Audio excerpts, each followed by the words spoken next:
Going pa rin with Asik Eli Cruz. Kakausap pa rin sila. But I told them already what I was to tell them. Yes, ang sabi ko naman sa kanila, ang pumasok kami dito 3 years ago, the deadline was always yesterday. Lagi yung mga problema namin, backlog lagi ang problema. Unang pasok pa lang namin.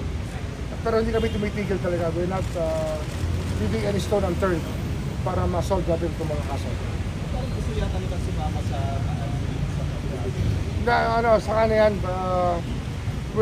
I just signed a letter for the Japanese government asking for assistance para magkaroon tayo ng seabed, lake bed mapping at iba pa mga capabilities ng technology na kailangan natin para dapat dito kasi scientific ang approach eh.